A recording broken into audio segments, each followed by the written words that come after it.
Hey, what's up, everybody? Thanks for coming by and checking out this great discussion. We've got two great contenders on tonight.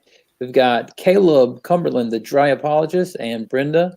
They will be talking about the argument from contingency, and we're gonna let Caleb start by giving basically a 5 minute argument. His argument. Sorry, we're having watch the chat here on my phone. That way that I can kind of reply to your questions. If you do have any questions and you want to go ahead and tag me in them, I'm going to write them down tonight. That way that they don't go away and you have to retype them. So I'm going to be on top of that tonight. But with that, Caleb, you want to go ahead and start? All right. Yeah. Thanks for having me. Excuse me. And Yes, thanks for debating me, Brenda. So I just want to clarify that the argument from contingency is not the Coulomb cosmological argument. It has nothing to do with the beginning of the universe. The universe could be eternally existent, and the argument could still work. It's irrelevant whether the universe had a beginning or not.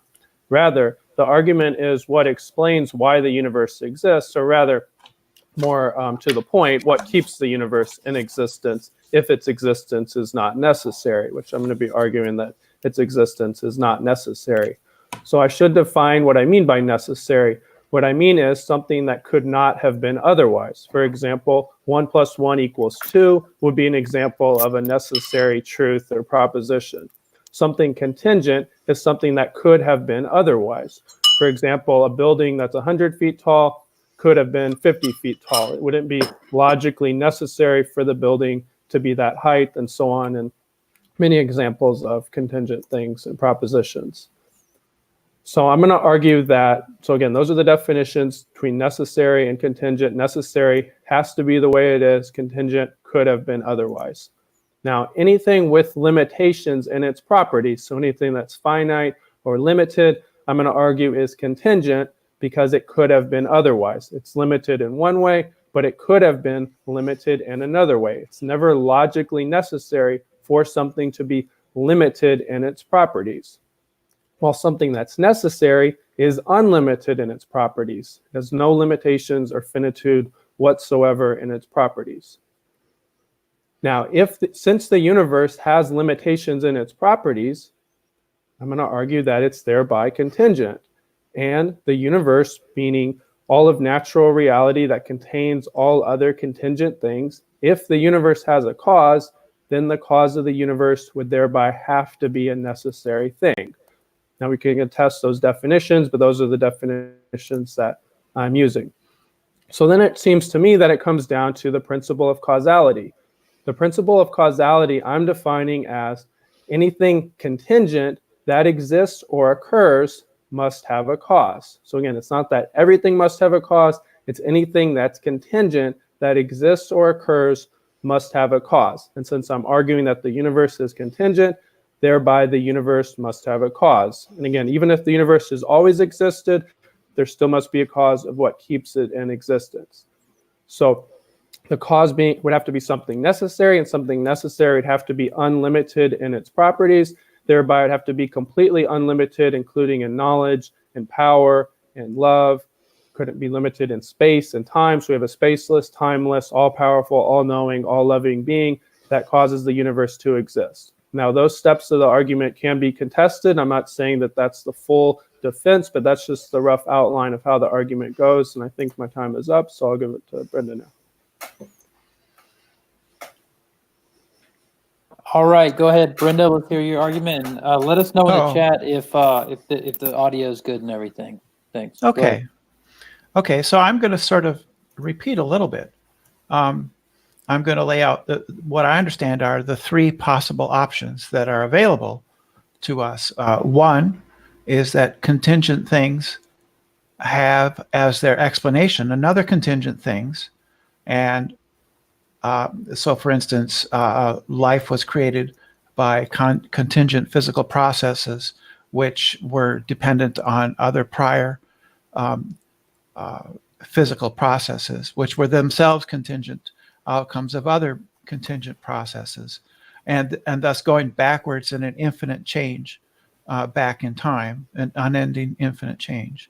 The second option is that contingent things could have their explanation as other contingent things, but the chain could terminate in a contingently existing thing, which simply just has no explanation for why it exists.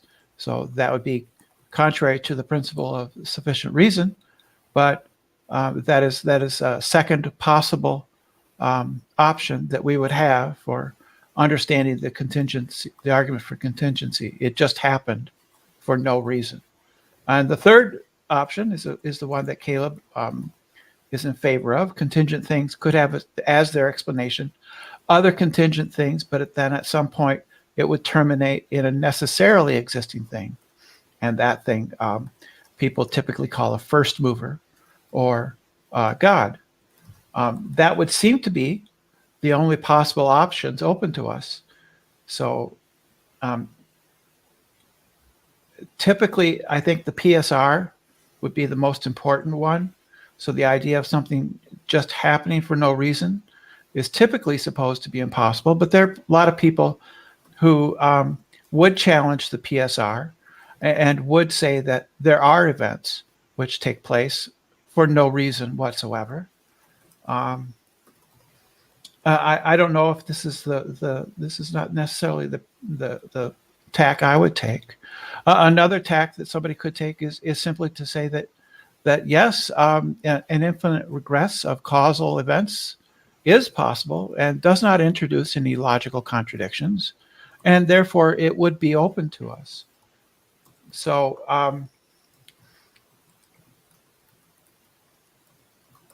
let me see now. I'm scrolling. Sorry, I'm scrolling through here. I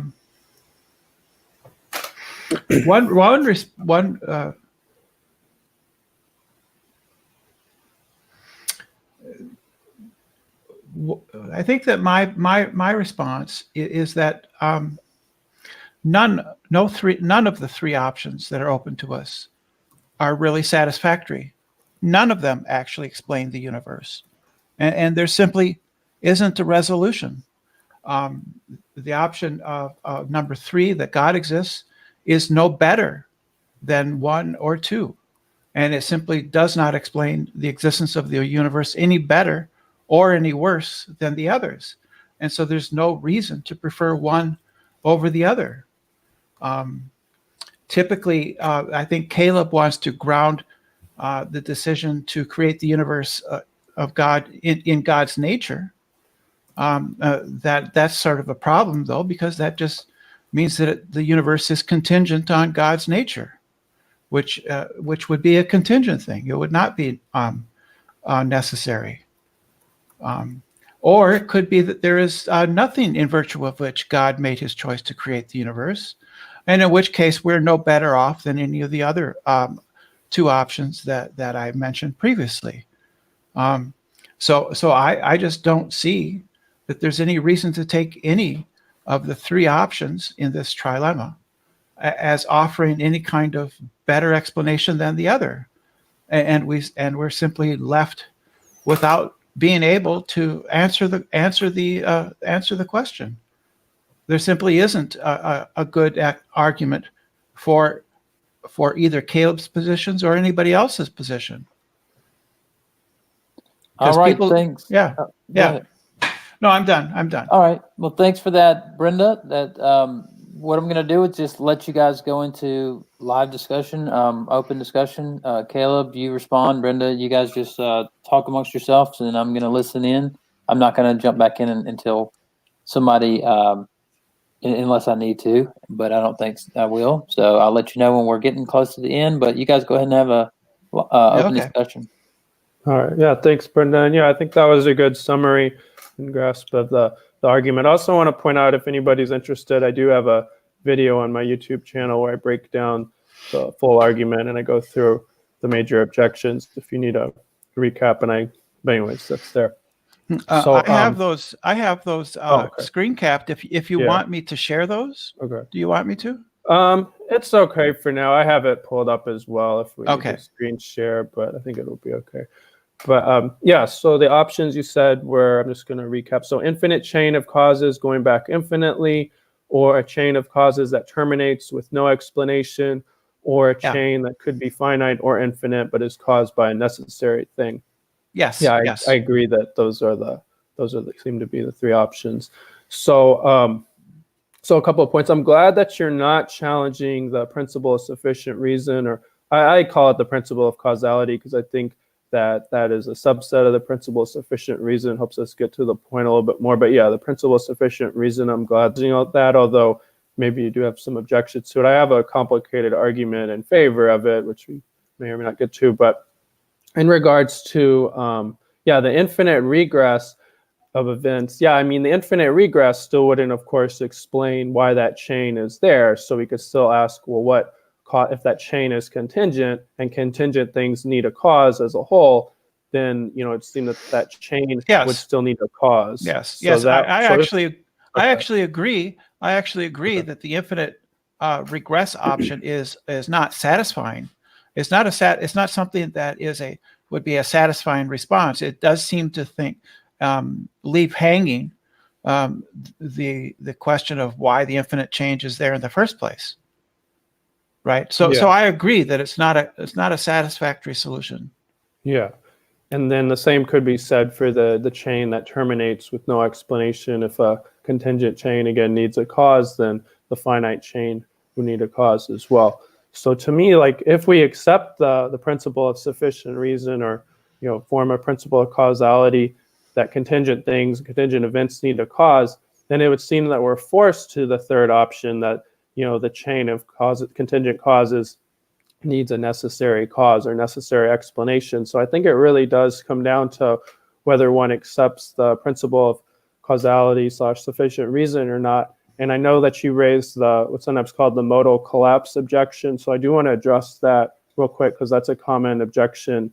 So the idea that God's decision is either grounded in his nature, and then it seems that his decision is necessary, or it lacks a reason, and thereby it seems like it's contingent, and then it seems like the chain of contingent things is explained by something contingent after all. And I agree that, I agree that that's a plausible objection. I don't think that it works as an objection, even if somebody objects to another part of the argument, because under the first scenario, if God necessarily causes the universe to exist, well, then he's still the cause, or causes the universe or chain of contingent things.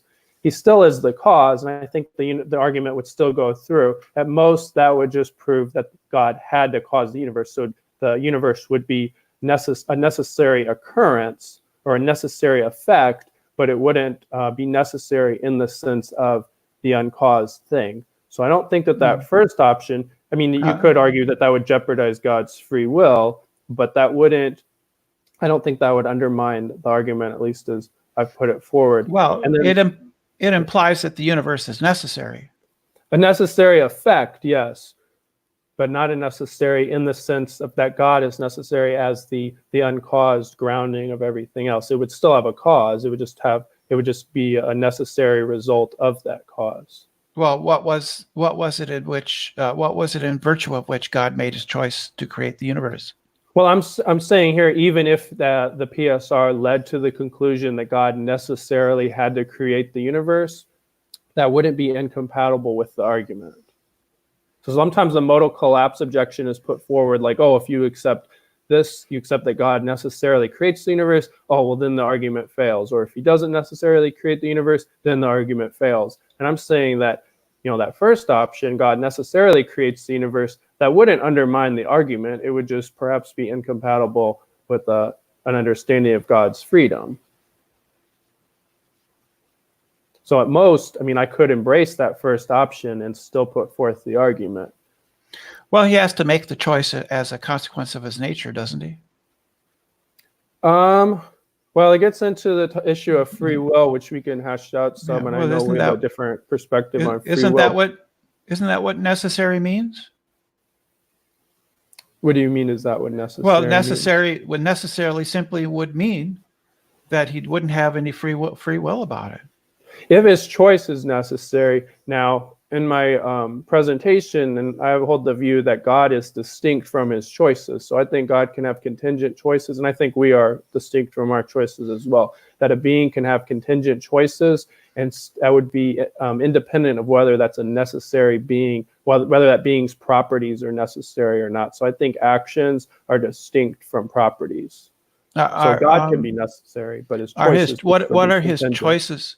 What are his choices contingent on? I would say his choices are contingent on his will.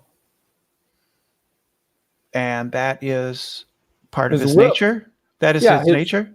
Yeah, his will is part of his nature, but the actions of the will, I'm going to say, while they depend upon his nature, I think that they're distinct. So just because the nature is necessary, I don't think it thereby logically follows that the choices are thereby necessary. I can't. Yeah, go ahead. I can't understand how somebody can be distinct from their nature. No, I'm not arguing that God's distinct from his nature. I'm saying that our choices are distinct from our nature, and God's choices are distinct from God's nature. But previously, you said that the choices came from his nature. They're caused by his nature. Yes. Yeah. Then they aren't distinct from his nature. No, something can be caused. I mean, the universe is caused by God. It's still distinct from God. Well, but it can be. You can. So you're saying that God is distinct from his nature? No, I'm saying God's actions are distinct from his nature. His choices are distinct from his nature. His will is a part of his nature. It's just not making any sense to me, because it seems like this seems like the Erythrophro dilemma all over again, right? Okay, I mean, I accept the logic of the Erythrophro dilemma. I don't think that this is the same, but I mean, I just want to say, we can hash this point out. Even if you dispute this point, I mean, I could still go with the first option and say, okay, God necessarily creates. It wouldn't undermine the argument, but I do think that God did contingently create. I don't think it's incoherent, though, that God's choices can be contingent, and that contingency arises out of his nature. I mean, I don't see a contradiction with that.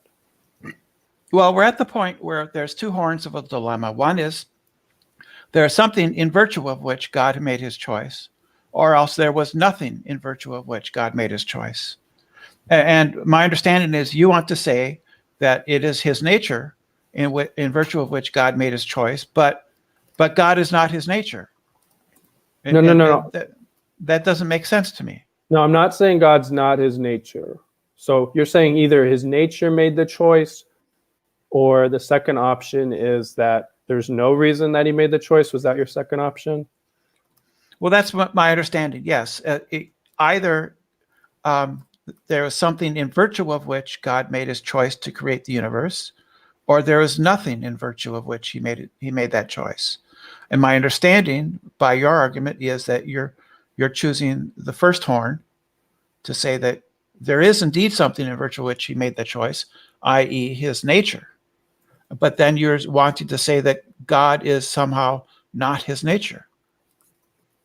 No, I definitely hold into the view that God is his nature. So when you ask what is in virtue of which he made the choice, I would say the choice itself, the reasons and his preferences that he freely wills. I mean, this is probably going to get into my understanding is you're a compatibilist, so we're probably going to have a disagreement here over about the nature of free will, and that's probably where we're going to disagree. But I just don't see anything incoherent about a necessary being making contingent choices. So he made his choice because he made his choice. Essentially, yeah. And I just don't see anything incoherent about that. You don't see anything incoherent about saying God made a choice because he made a choice. Yeah, I mean, that's essentially the agent causation view of freedom. And I know that compatibilists are going to disagree with me on that, but I just don't see anything incoherent about it. In virtue of what did he make his choice then? Well, okay, let's bring it down to our level. In virtue of why did I decide to do the debate? I mean, I weigh different reasons, like, okay, I could do this, do that. Ultimately, I do the debate because that's what I will to do, and that's the ultimate arbiter of my decisions. Yeah. So I'm not committing a special pleading when I apply that same reasoning to God. I'm not a determinist. I think that our choices are ultimately what we choose to will. Was your choice caused or uncaused? It was caused by me, yes. So there was an necessary antecedent to your choosing to do the debate. You said there was or was not a necessary? There would necessarily be an antecedent cause to your choice to do the debate. So it was caused. By myself, yes. I caused myself to do the debate. You caused yourself? Yeah. How does that work? I mean, that's just where the buck stops. I mean, I think agents are the cause of their own actions. To ask further, there isn't any further explanation. We just cause our actions. No, I just don't. That just doesn't make sense to me. How can you just cause things without a prior antecedent cause? Because that's what a cause is. Well, what do you mean by prior antecedent cause? Well, you have a cause and then you have an effect, right? The effect of the cause, the effect is, I'm going to do the debate. Its prior cause was, I have a desire to explain my argument from contingency, right? That would be the cause. Yeah, I would say that is a necessary but not sufficient cause. So I need to have a desire, but the desire is not determining. I have other competing desires as well, the ones that I choose to capitalize. Okay, well, that's where the free will comes in. Where does it come in? It capitalizes on there's competing desires. So say I have a desire to eat vanilla ice cream, I have a desire to eat chocolate ice cream. They have different levels of desirability, they're different, and I capitalize on the one I choose. There is no further reason other than that. Well, there has to be, otherwise it's not caused. No, it is caused. It's caused by my will. How does your will make something happen without a cause? It causes itself. And that I do not fundamentally understand, because that just seems incoherent to me, because to my mind, choices to do A rather than B are either have an antecedent or else they are random. And how do you define random? Uncaused. Yeah, they're not uncaused. They cause themselves. Then they must be determined. Yeah, they are. They're self-determined. What does self-determined mean? That's circular. It means you cause yourself. That's circular. How do you define circular? Where the premise is in the conclusion. No, it's not. The premise is, it is. If I cause myself to do action X, then I'll do action X. I cause myself to do action X, thereby I do action X. That's not a circular argument. Yeah, you're in the premise. I cause myself. That's circular. No, the last premise has to be the same as the first premise. It is. It's not. It is. No, I caused myself. No. I caused myself to do X, therefore I caused myself to do X. No, the argument was if agent causes self to do X, then agent does X. Okay, this is a modus ponens is the argument. agent? Yeah, but agent causes self to do X. Yes. Therefore, agent does X. That's a modus ponens argument. Isn't self identity have an identity relation with the agent? Yeah, the self is the agent. Yeah, that's circular then. But what is circular? I mean, if you're saying it's circular, like it's self-referential, I agree, it's self-caused, but it's not a circular argument. Well, there's no such thing as a self-cause. That just begs the question, because I mean that is the agent causation theory. So I mean you can reject it, but to say there's no such thing is going to beg the question. Well, I reject it because it's circular. But it's not. It doesn't commit circular reasoning though. So what do you mean by circular? If you mean it's self-referential, I agree that it is self-referential. So is it possible then, if I have a time machine and I go back in time, I just get this time machine. It pops into existence in front of me, right? Now I have a time machine. I hold on to the time machine. I go forward. I live my life a year having fun with my time machine. I go forward a year. And then I send it back to myself in time. Does that seem rational to you? I mean, technically, there's not necessarily a contradiction, but I mean, I would grant that there does seem to be something problematic about time travel. Yeah. The I don't time think that's machine the same thing. Yeah, I don't think that's the same thing. It is. Your cause here, your will here is in the place of the time machine, and it's just popping into existence uncaused. Okay, well, the problem that I have with the time machine example is the idea of going back in time and causing oneself. But the agent causation view isn't going back in time. But the idea of a time machine popping into existence, I mean, there's technically no contradiction in that. I don't think it can happen because I don't think things can happen without a cause. But if you don't have a problem with agent causation, you shouldn't have a problem with my going back in time and causing myself to do something. Well, it's not the same thing because I'm not arguing for time travel. It's an analogy.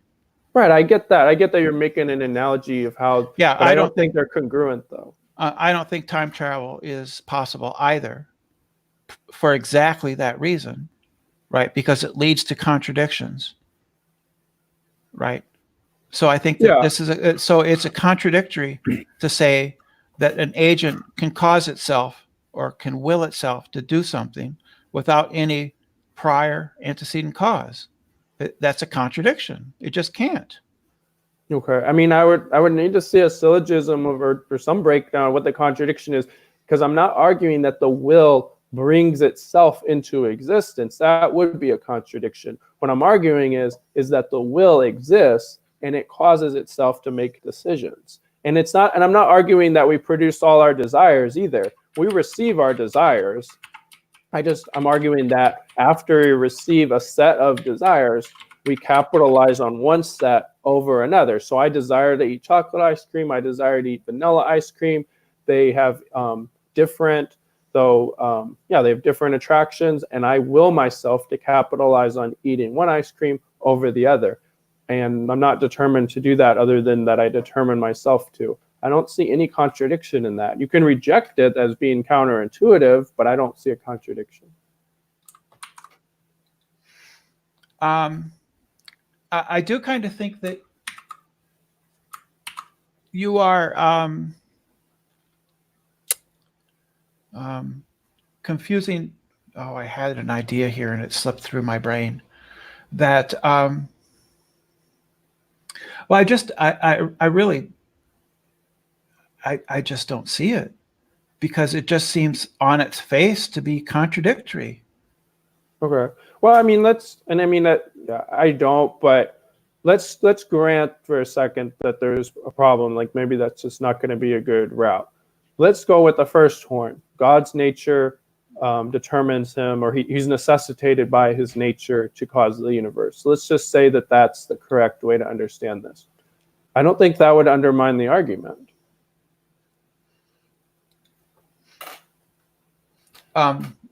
Why? You don't think that? I'm sorry. What was that again? Okay, I'm saying let's go with the first horn of the modal collapse objection. I don't think accepting the first horn would undermine the argument from contingency. So if God's nature necessitates him in some way to bring about the universe, so he brings it about in virtue of his nature, was your first horn of the dilemma. Okay, if I accept that, I don't think that would undermine the argument from contingency. So at most, that would just mean the universe had to be produced by God. And that's fine. I mean, it's still produced. That would still just mean that the world is itself necessary and thus doesn't need an explanation. A necessary result. It's necessary. Okay. Yeah, but okay, well, there are different meanings of necessary. Like, for example, if I'm standing on the beach and you're going to say I necessarily, let's just say fatalism's true, I necessarily have to stand on the beach and my foot is in the sand. My foot is necessarily causing the footprint, but the footprint is still dependent upon my foot. But could it be otherwise? But could it be otherwise? Well, I think so, yes. But I'm granting. How could it be necessary if it could? How could it be necessary if it could be otherwise? It's a necessary result. I understand that, but It couldn't be It otherwise, right? If fatalism's true, it couldn't have been otherwise. Yeah. So it's necessary. But not a necessary being. There's a difference between a necessary result and a necessary being. When I'm arguing that God's a necessary being, I'm saying he's the uncaused grounding for everything else. And the universe, I'm saying, okay, accept the first horn of the dilemma. Okay, the necessary is a necessary result, but it wouldn't be a necessary being. That seems irrelevant to me. If my foot is impressing itself into the sand necessarily, then necessarily the sand will be depressed. Yes, you're absolutely right. Yeah. So calling it a result doesn't add anything. It does, because the argument I'm making is that God is the necessary being. The universe would still be the necessary result if we accept the first horn of the dilemma.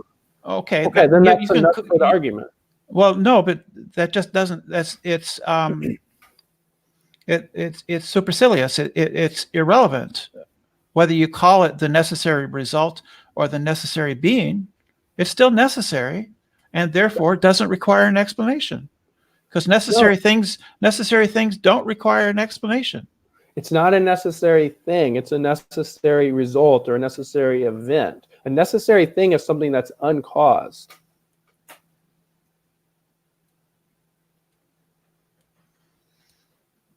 Yeah, I just don't see it, because whether it's a result or not, it still seems to me to be irrelevant whether you call it a result or not. It's still necessary.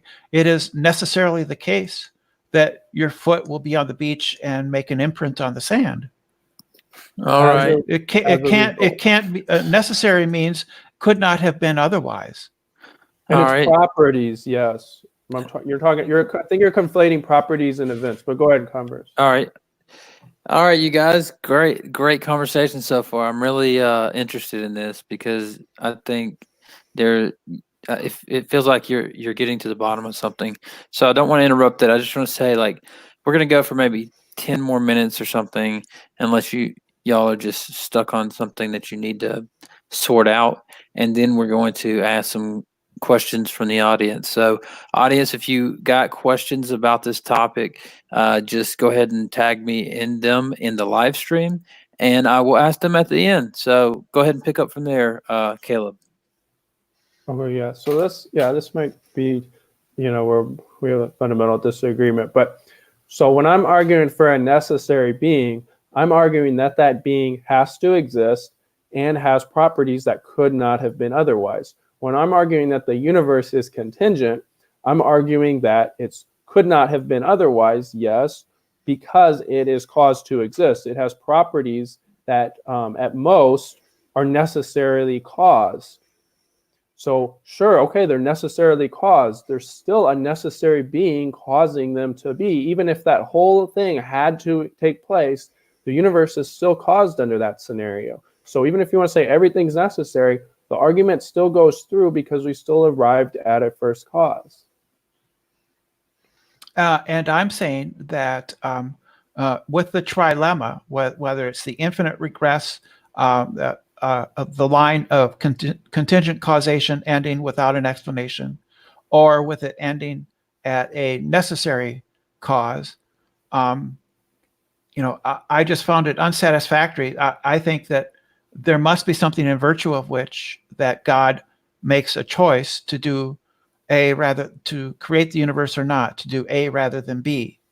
And that the explanation of it's just agent causation does not seem to me to give me reasons. Because what is the reason that the agent chooses A over B?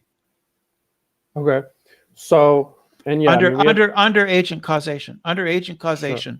what reason is there for the agent to do A rather than B? Right, and the reason is that that's simply what the agent wills. But I know that you have an objection and to that. that it's obviously circular. It really is. I disagree, but I do want to say, okay, let's say for the sake of argument that doesn't work, and God necessarily wills the universe because his desire is to love other beings, so he's going to necessarily create other beings. Let's say, I mean, that could be an argument that somebody could make. He's Yeah, still the yeah. creator. Okay, so he's still the creator of the universe under that scenario. The universe is still his creation. So I don't see how that would undermine the argument. Because we still have the modal collapse with the universe being necessarily existing. It exists necessarily. No, yeah, as a necessary, yeah. See, we just disagree on the semantic here. It's a necessary creation, though. It's still a creation. You still have a creator under that scenario.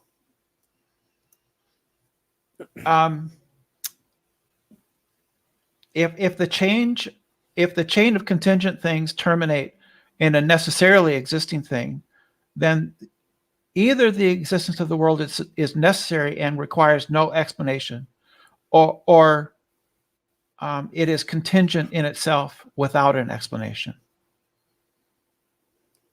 It's contingent in that it has contingent properties, but those contingent properties would be necessarily have to be caused in that scenario. But there's a distinction between contingent properties and contingent actions. So you're objecting that God couldn't have contingent actions and still explanatorily create the world, but that would just be about actions.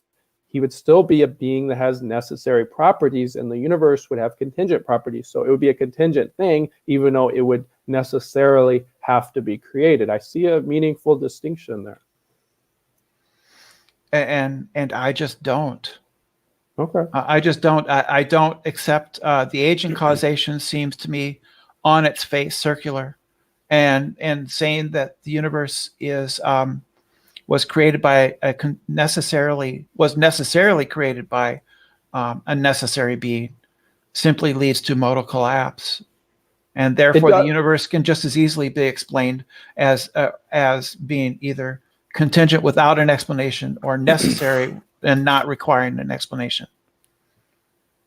Okay. Yeah, I mean, I disagree on how to size it up because I see a meaningful. I think agent causation is coherent, but also I think that even if one rejects that and interprets it more in a compatibilist sense, there is still, to me, a meaningful distinction between contingent properties and contingent events, or necessary properties and necessary events. But we may just disagree on those points. Compatibilism just redefines the free will to be compatible with determinism. So if I'm arguing with somebody that is arguing for libertarian free will, as you are, then I just use deterministic arguments. You know, in my view, sure. in my view, all decisions, our actions are either determined or they're random. And this third option doesn't seem to be available. I don't see how it's available.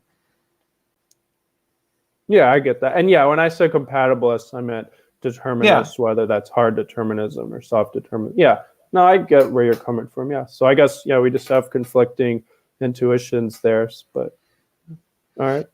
Yeah, I don't see any way to go forward in this, though, to be perfectly honest, because it just seems to me on its face that agent causation is a circular definition, and it's just as I tried to use the example of the time machines.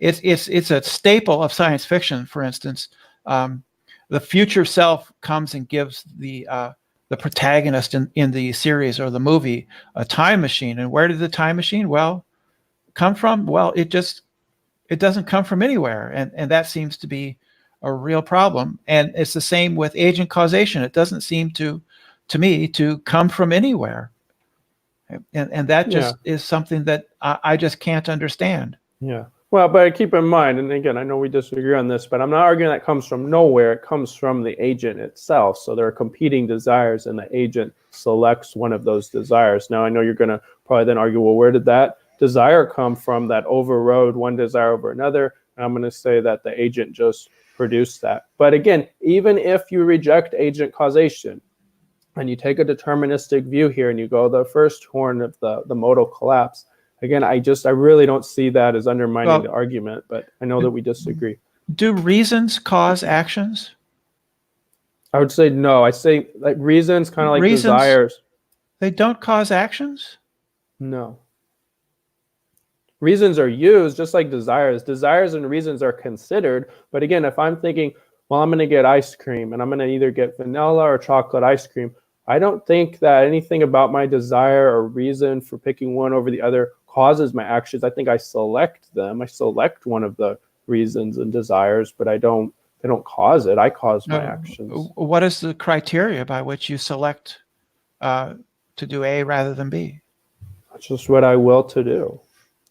To me, that makes more sense of my own experience of the world. But that's not a criteria, though. Well, I mean, we're going to disagree that it's a criteria. I think it is a criteria. Well, just saying my will doesn't seem. But are you imagining? Are you imagining my will is like out of control? I think that because sometimes I feel like the force of the deterministic dilemma here between it's random or it's determined as an externally determined. Somebody's imagining that the will is just like subject to these forces outside of itself, and if that's the case, like it's I'm either randomly doing it or I'm determined to. Well, then I don't have free will. But I'm saying that the agent themselves they have the harness. They choose which direction to go. So it's not random in the sense of out of control. No, that wasn't my objection. My objection is that you have some kind of idea of causation without causation. Because there's nothing in virtue of which you choose to do A rather than B. I mean, the virtue is that that's just what you simply cause yourself to do.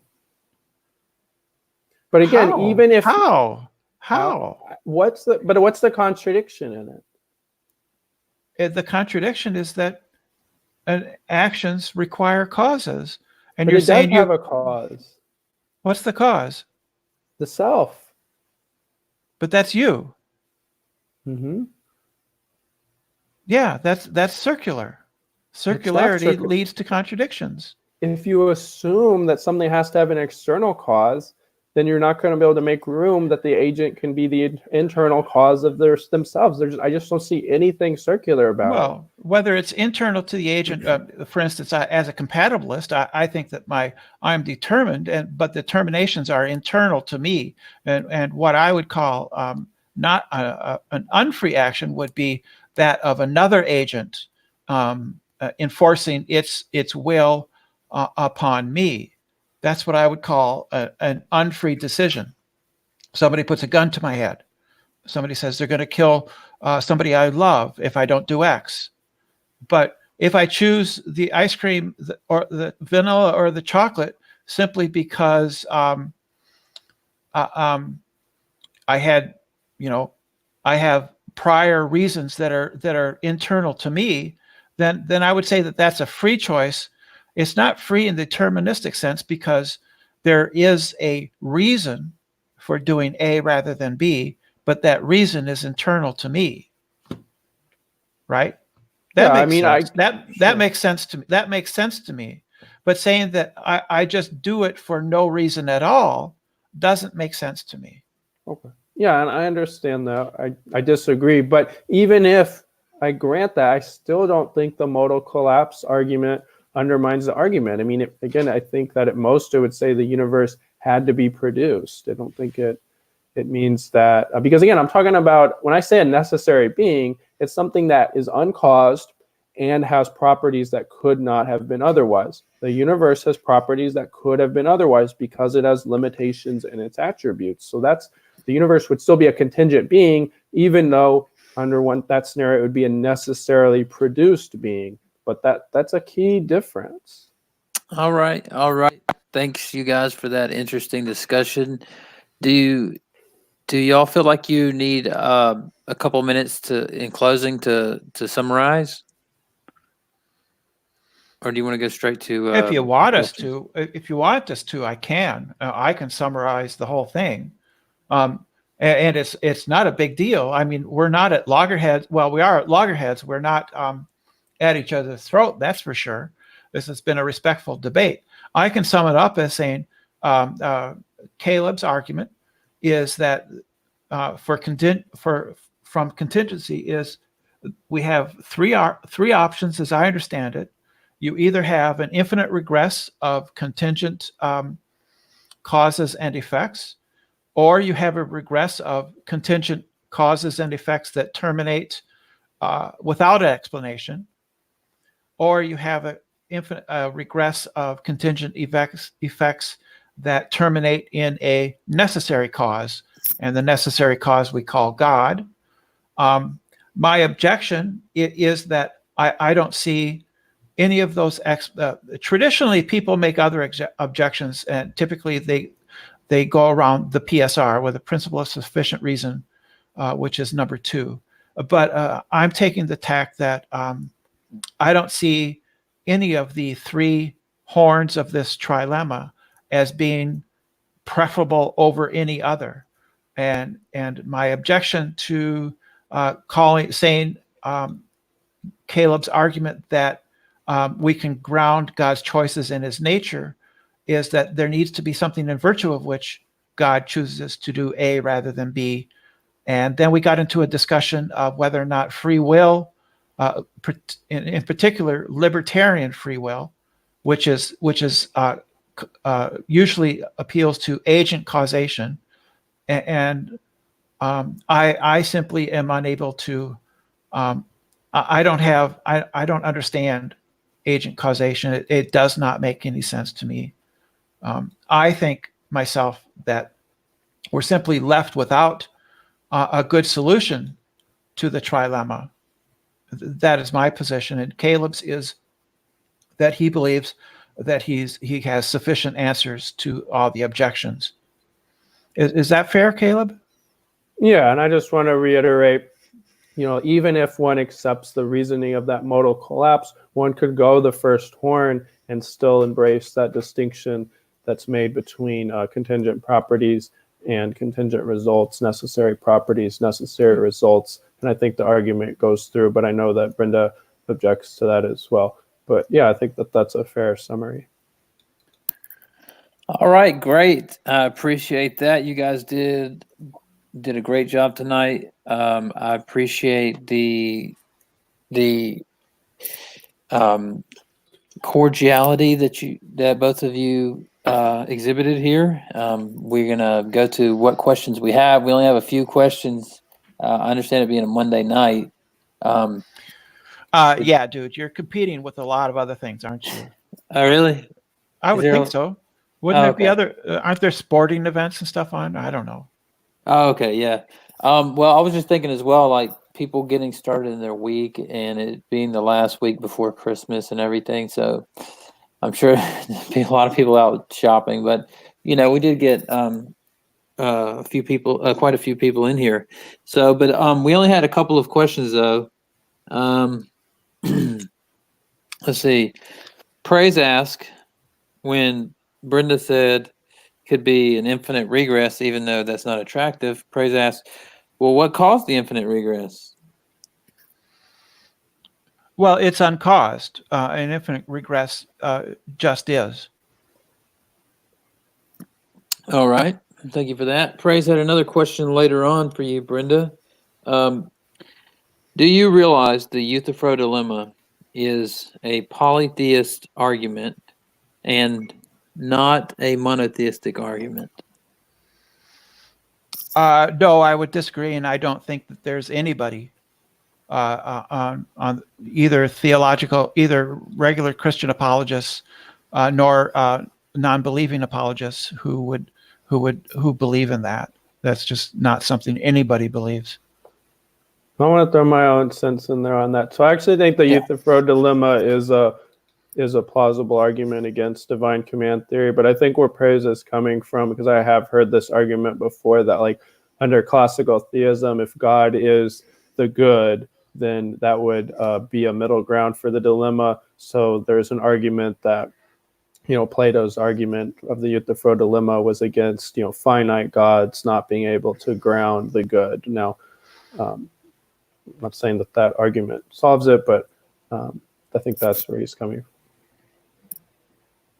Okay, great. Let's see. I think that might have actually been the only 2 questions we had. So, would either of you guys like to say anything before we take off? No, I appreciate this. This was a fairly good interaction. I really enjoyed it. I'm sorry that I couldn't bring anything else to the table, but I suppose, hit my limit as far as what I can argue against. It didn't seem to me that, I just did my best, and I think, Yeah. everything went okay. Well, hey, thanks Yeah, for it's coming. Like, respectful. we appreciate you coming in and being willing to discuss these issues. And Yeah. Caleb, is there anything else you'd like to say about the contingency argument, the strengths, or anything? No, yeah, I thought this was a really good discussion. Thanks for having us, and thanks for debating me, Brenda. Yeah. All right. Yeah. There's no problem. All right. Well, I'm planning on doing an after show, just not necessarily just on this topic, but just a free for all. So if anybody wants to come in and talk about any of the topics from tonight, or the topic from tonight, or any related topics, that'd be awesome. As long as we don't devolve into a dumpster fire, we will be safe with that. And with that, I'm going to end the stream, and I guess probably start another live stream in about maybe 30 minutes. So I appreciate the contenders, and I appreciate the audience for watching. All right, thank you.